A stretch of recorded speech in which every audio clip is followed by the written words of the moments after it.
So I'm really excited about the Ken Burns documentary that's going to be debuting in a couple of days. I'm equally excited to talk to Rasheda Ali Walsh, who's joining us this morning. Rasheda, it's so good to see you. Thank you. Hi, thanks for having me. Thank you so much. Before we dive into talking specifically about the documentary itself, I feel like on some level, I want to do two things. I want to say, A, thank you all and to the family in general, because you all were so gracious about sharing your father with the world. And I say that to set this up too, because I feel like on some level, we owe you guys an apology. Because when Muhammad Ali died, we all looked at it as what we lost. We never thought about, I mean, you lost your father. We never Yeah. gave you all the grace to even really ask you about the personal loss in that. So Yeah. I realize it hasn't honestly been too long, but just to kind of kick things off as a family, how are you guys doing? We're doing fantastic. And first of all, no apology necessary. We knew at a very young age that we had to share our dad with the world, and it was something that, and I'm only speaking for myself. I didn't want to share my dad because I'm a selfish person. I just want him all to myself, to be honest.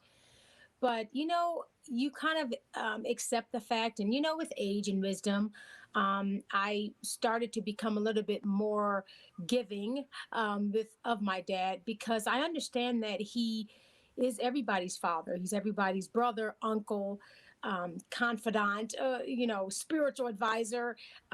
So yeah, I became a little bit more embracing the idea of sharing him. And so, but that was a process for me for sure. I'm sure.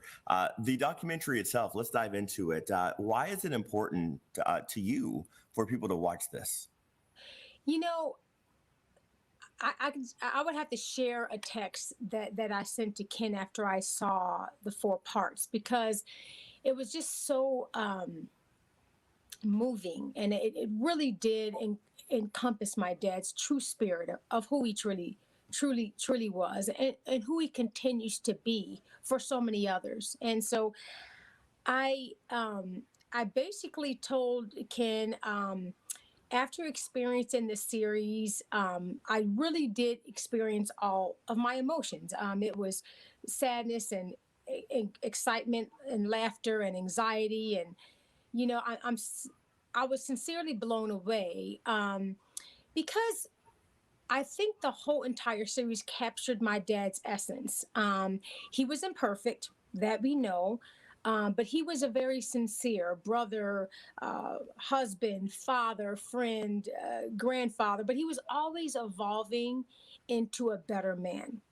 And, you know, I really was incredibly surprised, because the story is necessary to tell his story.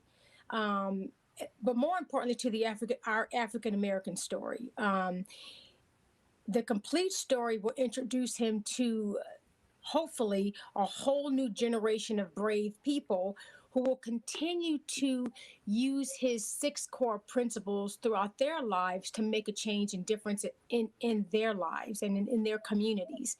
So we all know that my dad is only a small part of boxing. He used boxing as his platform to create change. And that's the whole idea, is that when you use, your power and your ability to touch and um, impact others' lives, you should really take full advantage of that. And my dad did that. So, when we look at a generation of people who didn't have the advantage of seeing my dad full force and speaking on behalf of causes that are very necessary, like injustice and racism and things that he went throughout his lives, we have to fully take advantage of his story so that we can make a difference. And my dad created the Muhammad Ali Center after he retired back in 2005, because he wanted to do just that. So you'll see all of his six core principles: that's confidence, conviction, charity, dedication, respect, spirituality, his love. Everything that he encompassed, you'll see throughout this film that he's actually using throughout his life in order to create change and also help him throughout many of his trials and tribulations. We know that my dad didn't really have an easy journey. So my dad created the Muhammad Ali Center, which is a cultural center in his hometown of Louisville, Kentucky, of course, because he wanted to help people use his core principles that he's used throughout his life because it made him so successful. And he wanted to motivate, inspire people to do the same. I could have talked to her for an I hour. was going to say, I can't, it stopped and I'm like, no, I want more. Yeah. I want to hear she's more. Fascinating. All of them are. Yeah. You know, if you ever, in my personal email account, you know how we all create signatures. Yeah. The signature is a quote that I got from Lani Ali, which just has stuck with me for more than 13 years now. It says, of Muhammad, she's speaking, he thought he was the best, even when he wasn't. Oh. And you know, there's a fine line between arrogance and confidence. The ability to look at yourself and say, even at my worst moment, I can do this. You know, there's just so many lessons to be learned, and that's what Rasheda was talking about. I can't wait to see the documentary now Yeah. after. And I have to say, kudos to you. Just the first question right off the box, right? We don't think about that sometimes, is that we cover the funeral. We feel like he's ours. And to say to her, how are you doing? Yeah. How are you doing? We didn't ask. And it's important to hear, I think, how they're doing, Yeah. right? There's so many nieces, nephews, children, grandchildren, and when we as a world look at what we lost, Yeah. you know, the ability to look at a little girl He's who his lost their dad. father, you Yeah. know, regardless of what your age is, you lose your father, that's your dad, you know. Oh, wow, that's So great. yeah, she was It's very phenomenal. generous and gracious to talk with us through 3 different time zones. So that was great.